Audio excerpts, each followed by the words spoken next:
On the podium finish, Brandon.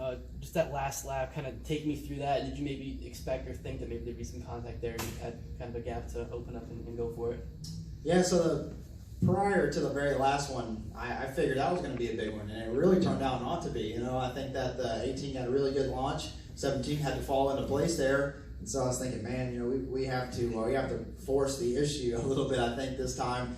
And that was all it was. I mean, I don't know if it necessarily was me playing head games, but I'm going to go with that. You know, I think that me trying to look to the inside, me pushing him down into one, that's a tough spot as a race leader to be in. Sort of is to be, you know, in front row with a green white checker, kind of the way that it played out.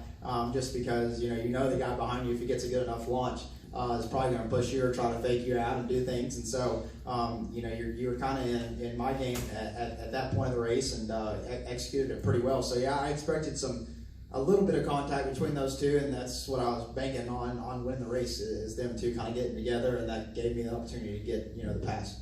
And then for tomorrow, do you think you learned anything for the Xfinity race tomorrow? And do you think that the extra laps they can help you kind of start to get back that consistency you need with the playoffs on the horizon?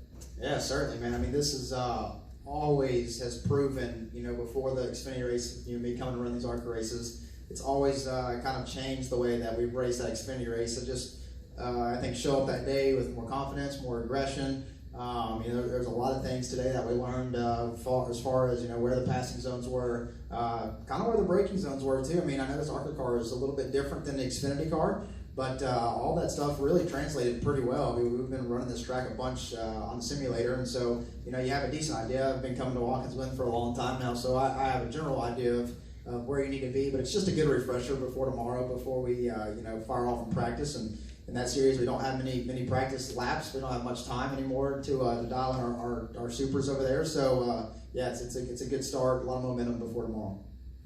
Wow. Yep. Jared Haas with FrontStretch.com. Make sure to hit that subscribe button. Also, check one of those two videos out that we have right beside you. Visit FrontStretch.com for more great content.